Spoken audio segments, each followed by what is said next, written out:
Good morning, Mr. King. Good morning. Good We morning. are so excited to have you this morning on our Shades and Justice podcast. And I think for this being my second season, you are the first that I have interviewed that's outside of our local Kansas City metro area. So you are actually located in St. Cloud, Minnesota. And I was reading an article and it said you'd been there almost 20 years, which really surprised me. Yeah, And, about half and my life. so I knew you'd been gone for a minute, but I didn't realize it was 20 years. Wow. Well, the first thing I want to do is allow you a chance to just introduce yourself and the organization you've been working with. I know you are a pastor, a youth pastor, a Bible instructor, a leader in St. Cloud for not only young people, but also for the community. You ran for office. So I want to give you some time to just share a little bit about you, and then I'm going to get down into the weeds when you get done with sharing. Thank you so much for being on our show. Well, thank you, Dr. Hill, for even having me. I am just honored to be part of a podcast, and I feel extremely honored to be the first one outside of the state to be part of this. So that's truly amazing. Yes, I was, when I had to have that conversation, that I've realized I have been up here like 20 plus years. I have really realized, like, wow, I have been up here like about half of my life. So another year or two, and I can start saying, yep, I am a true Minnesotan, a true St. Cloudian, because I have spent more than half of my years of my life in one space. So it's been a joy. I moved up here in 2002. Originally, to just go to college was originally the idea. And it went from that to I found a volunteer group that I was participating in with the local organization of youth development and started doing some drumming with those kids. And, really, like they say, the rest is history, because that was my hook and bait, and they got me, and I love it. St. Cloud is like no other place in the world, and I just absolutely am so happy and proud to be from it. I have seen so much growth in my time here.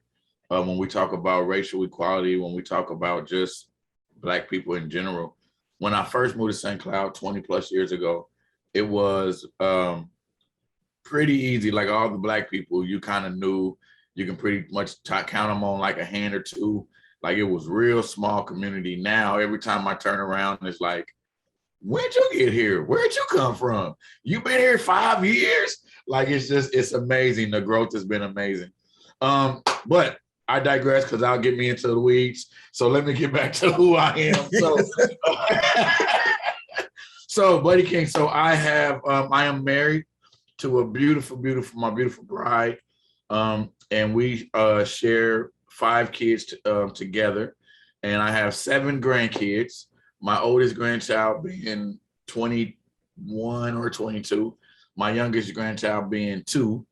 And then for my children, my oldest child being 31 and the youngest being 7.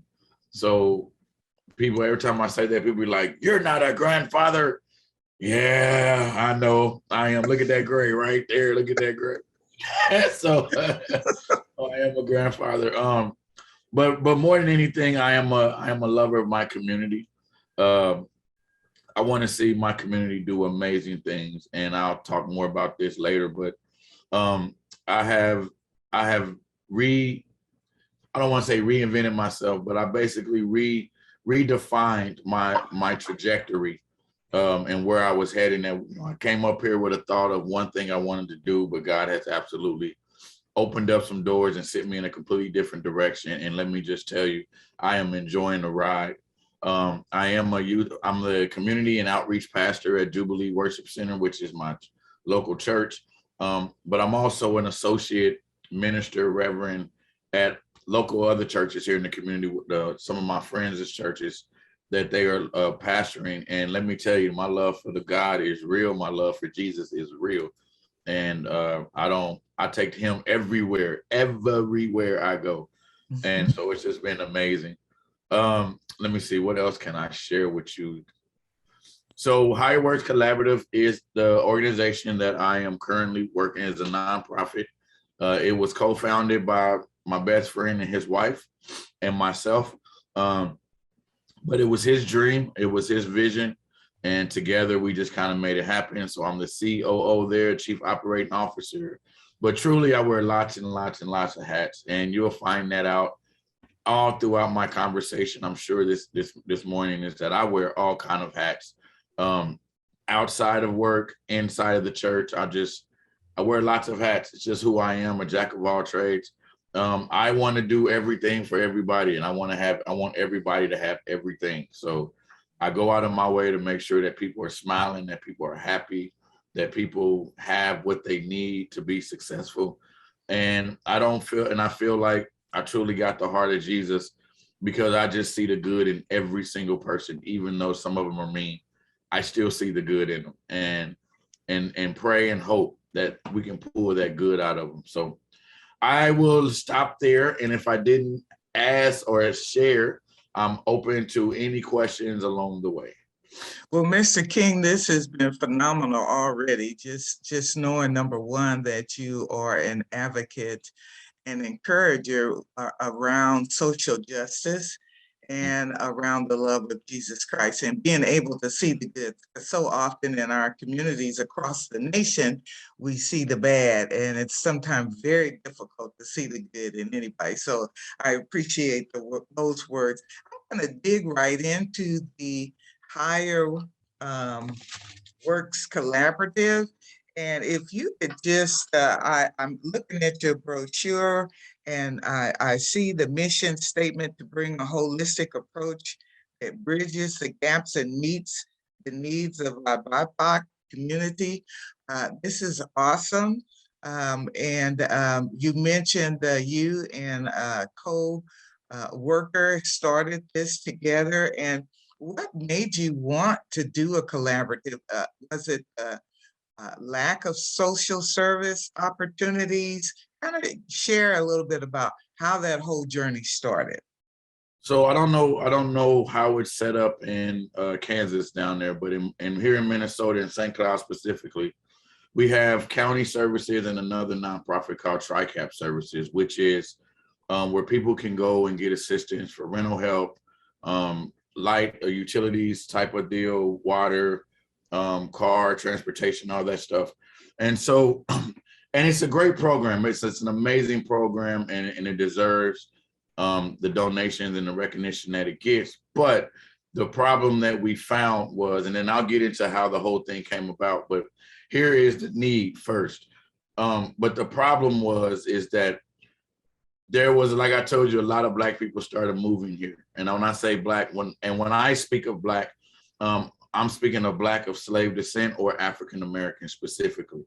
Here in Minnesota, we have all kind of Blacks, which are all kind of grouped together, but we have our East Africans, West Africans, and then just brothers and sisters who they kind of all clump us into one. So to be more specific, we needed to make that separation, because our needs is a little bit different than those that are coming from other places. Not to say they don't have needs, but their needs is not our needs. And what we found was that our people would go there for these services, but they would only get a Band-Aid, right? Is what I was calling it, only getting a Band-Aid. So, my rent is due and I need $800, and they'll just give them the $800 and send them on their way. And that was it. And then they tell you that you can't require another service for 18 months. Well, guess what happens in 18 months? They come back with the same problem. And that's not helping nobody. That's not fixing nothing. That's just throwing a Band-Aid on a systemic issue, which really needs to be dealt with. So Pastor Alberts and his wife, First Lady Alberts, was Pastor Alberts is the pastor of Higher Ground Church of God in Christ, which is a local Black church here in St. Cloud, Minnesota. And for a while, I was under his ministry with him. And we noticed as our community began to I'll call it the floodgates began to open. We started noticing lots and lots of more people was coming, looking for resources, looking for help, looking for assistance. So one of the things that we decided we wanted to do was the Black church is the local community center in every community that you're in. It is the Black church that is, the place that everybody goes to for everything. So we was that, and we was trying our very best to keep up with the demand, but we realized really quickly it was just, we didn't have enough dollars coming in to support what was trying to come out. So we started applying for grants. We quickly found out that grantors don't really care for faith-based organizations at all. So we had to create a sister organization, which was Higher Works Collaborative. So that's where that was born from, with the opportunity for us to go gather grants so that we can help our people. Well, that quickly took off, way faster than we ever thought it would. So, and then we received our first big grant, $100,000 from the Bush Foundation. And that was really our seed money. And that's really what kicked us off.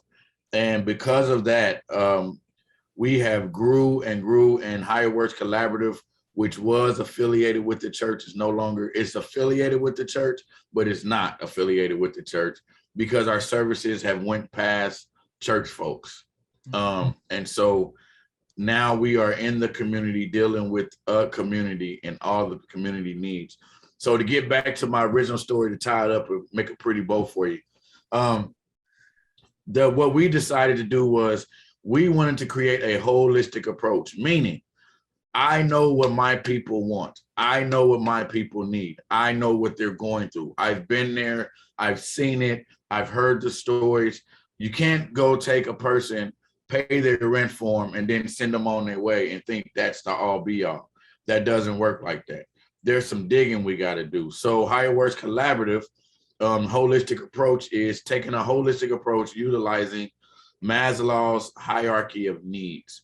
And if you are familiar with that, basically what it says is that there's shelter, there's security. Shelter and security the same. There's shelter, security, there's food, there's employment, education, and then there's self-worth. And you can't get to self-esteem, self-worth at the top of the pyramid if any of these other things are not met. And that's what we was finding was happening. We was talking to people, interviewing, assessing people that had none of their bottoms met.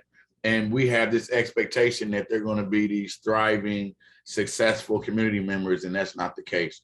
So what we started doing was meeting them where they was at, figuring out, okay, what do you need? All right, you need rent help, fine, we'll help you with the rent, but really, we're going to help you learn how to budget. We're going to help you learn how to, do you have the right type of job? How are you doing your stuff that you're doing? Do you need to go back to school? Is there a better way we can send you back to school? And so, what is your dreams? What is your desire? So we begin to have these, conversations where we was starting to show them that, you came to Minnesota for some new stuff or a change, not from where you come from. So there's some transformational thinking that needs to happen, right? There's some changing in your environment that needs to take place. But I can't get mad at you and expect you to do those things if you never done them, seen them, or any of that, right? That's ridiculous. And so that is our niche. That is where we are different than the county, than those nonprofit organizations that do great work, but they don't assess or understand the cultural significance of what we are doing. And so that's kind of how Higher Works Collaborative was formed. You read our mission, so that is where our mission is. And we say the BIPOC community because we understand the whole community, but I think if we had to target it even more than BIPOC, truly we are looking out for our Black or slave descents population. So, Mr. King, what is BIPOC? Do you mind just sharing what those letters stand for? BIPOC. Black, Indigenous, People of Color. Okay, excellent, very good.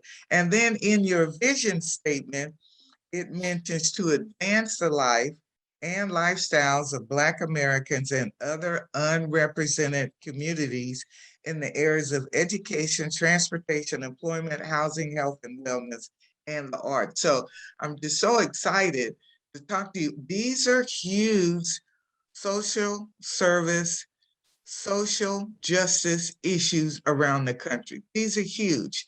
And I love what you said about don't even expect them to get to the top of the pyramid, but it has to do with self-worth. If they have extreme health issues that are not being addressed, if they have unemployment or poor employment that's not addressed, if they have no education or little education that's not being addressed. Wow, that's a lot. Can you share a little bit on, do you do the training there at the Higher Works Collaborative? Do you do counseling services? How do you get a person from point A to point B?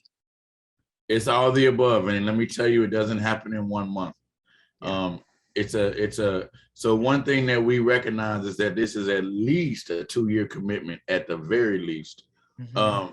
So every client we work with for at least 2 years, and they come in every 2 weeks and talk to us physically. And then there's also a check-in throughout the phone, via email, or some kind of communication with them every week. So that way we got our hands on them, they got our hands on us, we're holding them accountable, they're holding us accountable. The reason why we do that is because, again, utilizing that holistic approach, and as you're talking about inadequacies that they have in each of these areas, we address it, right? And one area at a time. We recognize, like, there is, in all of our areas that you mentioned, there's interconnection in all of them, right? In all of them. So you might come from housing, but the housing is connected to education and employment, right? And even transportation. And then we utilize the arts as kind of a recreation, take a step back, think about it in a different way, utilize your creative side, utilize your creative mind. And so the arts kind of is that lace that drives through all of it. But once we take a family, I'll just give an example of a typical assessment, what that would look like. We bring in a family, let's just say it's a family of 4, mom, dad, 2 kids. We would sit down with every single person, the mom, the dad, and the kids. Depending on the kids' age, we would still sit down with them, and we would assess and figure out where they at. We do have licensed social workers, we have licensed therapists that works with us.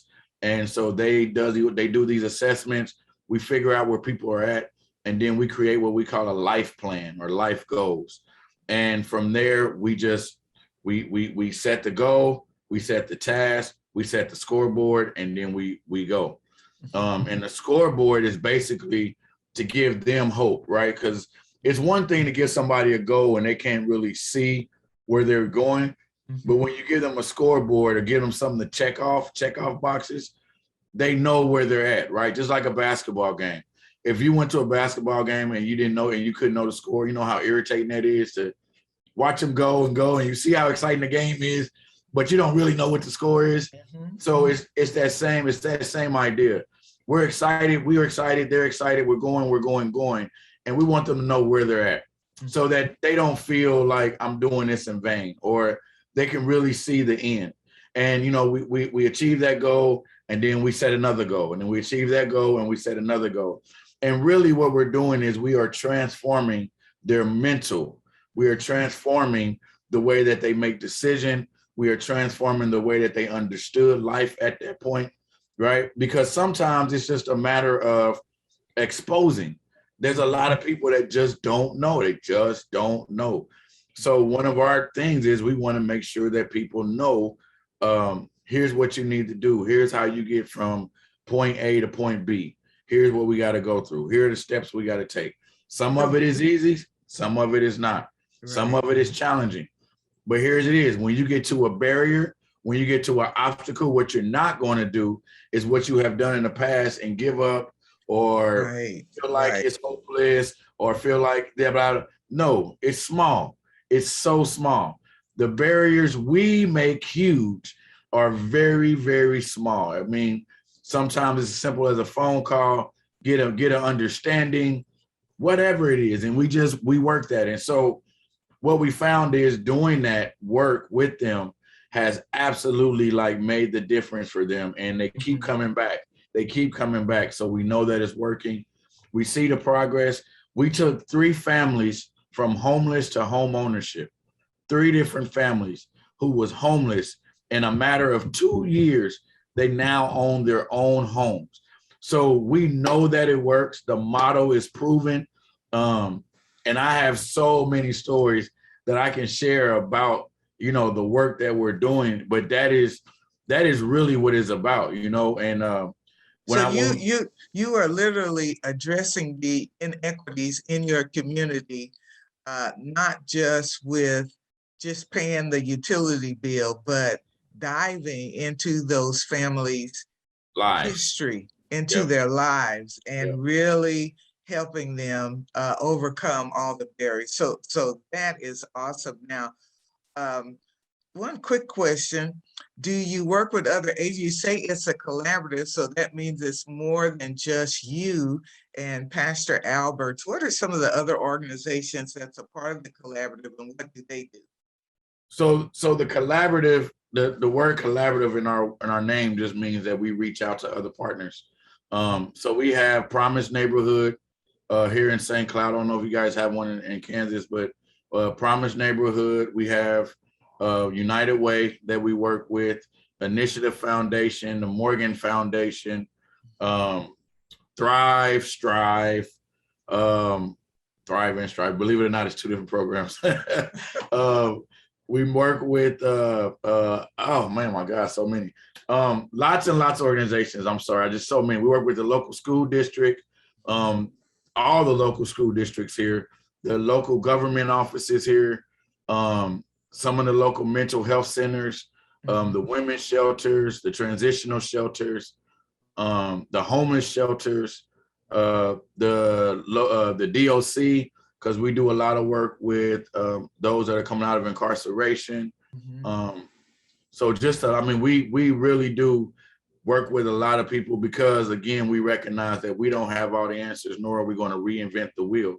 And if there is people out there doing the work, then let's make some referrals. And some of them we work with, and they create scholarships or whatever else for our clients to come through their services and get those services. Because the truth is, so our tagline is bringing people and resources together, and that's the collaborative piece, right? So there might be like Nystrom's mental health clinic needs to service X amount of people of color, for their job, and they don't know how to get to the people of color community, so they come to us and say, "Yo, we need to get out there. What can we do?" We create something, a program, an event, something where we can create the opportunity for the 2 to connect, and that's the collaborative piece that we do. Well, that's awesome. That is, oh my gosh, that is so refreshing to know. I mean, we do it here with Avenue of Life here in Kansas City, very similar, and we have opened up another whole side, which is now the Justice and Equity Coalition that I serve on. And so we are doing more and more work around the justice issues also, but I'm so excited that we've had this time to share and hear from you of how you are addressing social service needs in your community there in St. Cloud, Minnesota. There have been so many inequities across our communities over the years, and you are taking a very straightforward approach. You figured out a way to work together, to collaborate with other entities in your community that want to do good work, and you want to go beyond the Band-Aid fix. You actually want to change lives, keep those kids in school, keep as many out of jail as possible, give them an opportunity to learn. Man, what a phenomenal collaborative that you all are working in. And so this pretty much, we are right at 9:30. So if you would like, I'd love for you to share just a couple of minutes about what you did um, on right after the death of George Floyd. You had an opportunity to be in a march there in St. Cloud and allowed some kids to express themselves. Would you just share about 2 minutes of that, and then we'll go? All right, I'll do my very best to stay under 2 minutes. The George Floyd thing was the thing that struck the world. It was heartbreaking on so many levels, from a law enforcement standpoint all the way to a community standpoint. It was heartbreaking. And being that we here in St. Cloud, we're only about 45 to 50 miles from where the incident happened. So it was very, very, very close. And obviously when the riots broke out, very, very close, lots and lots of families and individuals from St. Cloud drove down there and was part of that whole thing, and I just found like it was a mess. It was horrible.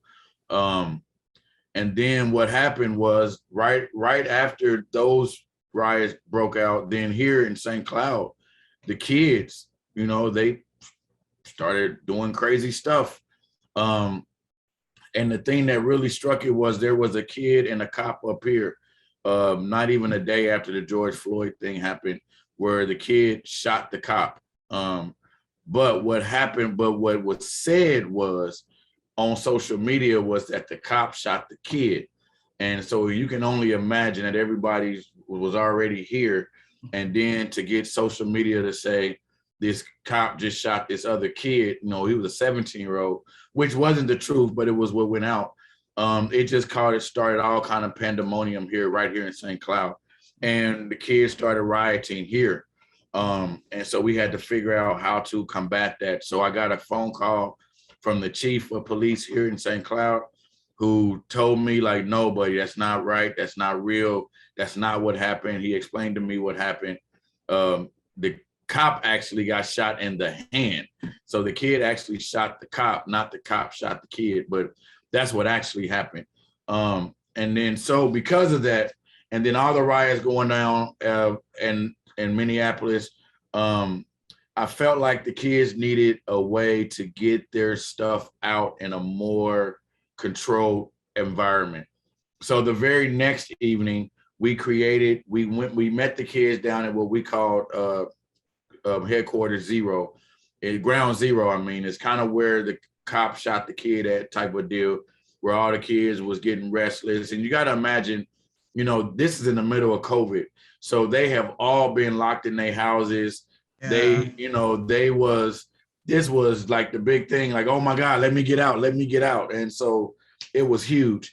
And so that's what we've seen. And then obviously, when you do something like that and you bring all these kids together who've been locked up with all this time and you have all this misinformation going around, it was all kind of things that was happening. And so I decided that I wanted to change that. I wanted to create an opportunity to show togetherness. I wanted to create an opportunity to show that we all have a voice.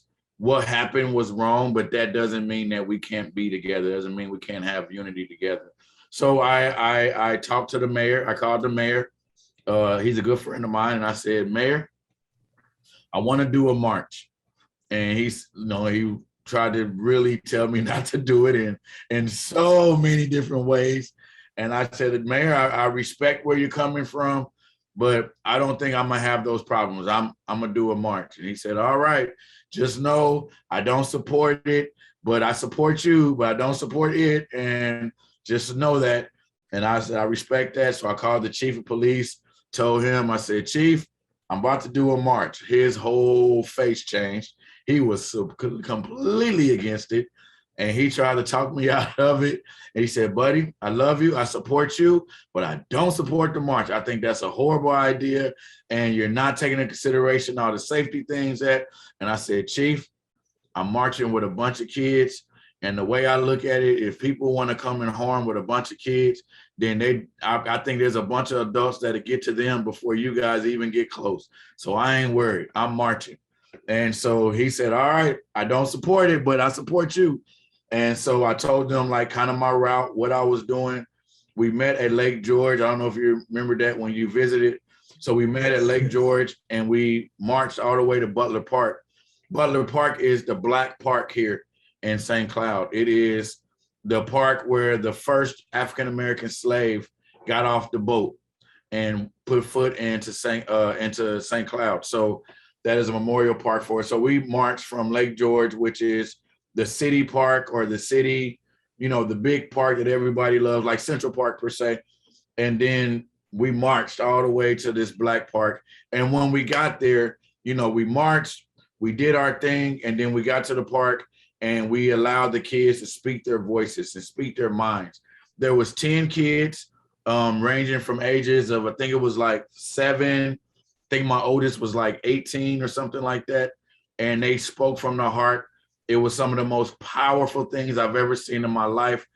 To see the crowd, to see the group, because I didn't know what to expect, to be honest. I didn't know if I was going to have 5 people, if I was going to have 1,000. I ended up with somewhere between 250 and 300. It was a great number, way more than I expected. But it was amazing. It was amazing. It was amazing. It was amazing. And so I am just honored to be able to do that for my community and share that in my community. So thank you for bringing that up and just reminding me of the good work that has happened here, because that was only the beginning of a lot of restoration that still needs to take place. That's awesome. Well, Mr. King, I certainly want to thank you for this awesome interview. The collaborative social justice work that you all are doing in St. Cloud is off the chain, absolutely amazing. But to hear this fantastic story of you bringing the youth together to allow them to voice, to be heard, even the bravery that it took to go to the mayor and to the police chief and to let them know what you're going to do, even though they did not support it, they supported you. That was even awesome. Just the courage to do it anyway is pretty phenomenal. So that's absolutely amazing. I know your family well, especially since you're my sister's son. And so I am very proud of you and so thankful that you are part of the lineage that is going forth in our family for social justice around communities everywhere. I just feel like everybody needs a fair shake. Everybody needs to experience real social justice. Dr. Hill, I know my time is shot, but I got to share one more story. Is that okay? Can I? Sure, go right ahead. One more story. I just want to touch base. So one of the things I talked about is I always bring Jesus everywhere I go. So right after the George Floyd riots and turnover and chaos and all the other words that the news gave it. So in my church at Jubilee, I attend a mostly, well, it was Assembly of God, but now they're non-denominational, but it's mostly a conservative background type church. And what was interesting is that my pastor me and him would talk about what was happening. And we are absolutely on 2 different sides of the grill on this one. But I respect him and he respects me. We have these conversations. But one of the things he did, he came to me and he said, what can I do? What should I do? How can I help? How can I make sense of? He didn't agree with the killing. He didn't agree with what happened with George Floyd, none of that. He didn't agree with some of the protesters. He absolutely did not agree with the ones that went and just stole and just did dumb stuff. I can't think of the name right now. But and I told him, no, I think they're dumb too. That was just ignorance. That's straight up ignorance. Right. Not uncalled for. Civil unrest. That's what the word they used up here. I don't know how to use it down here, but up here, oh my God, they worked that word into the ground. Civil unrest. And so he got to talking about that. So one day me and him had a conversation, and there's this book called Awoke. And I can't think, it's called Woke. And I can't think of the name of the author right now. It's gonna drive me crazy now. But it's a book called Woke. It is an amazing book. It talks about social justice in the church. specifically of evangelical churches and the role that they play and how they can better help in moving forward. And so what was interesting, me and him, so I bought the book, and then me and him began to go through the book together and we shared it. And what I noticed was all of a sudden during his sermons, he was utilizing these things that we was talking about. So his sermon was about Jesus, but really it was about what Jesus was doing in the cities during these political times. And because what the conversations me and him was having was, I had to let him know, like, Mark, do you understand that when Jesus was walking, doing all that stuff, they had political stuff going on all the time. They had the same stuff going on all the time. And if you notice, Jesus didn't really get intermingled with that. He would just say, well, what do y'all think? And why do you feel like that? And y'all just doing this because of that. And y'all just doing this because of that. But really, at the end of the day, it's all about love. I don't care about that. That's not what the Father cares about. Y'all taking little stuff and making it big.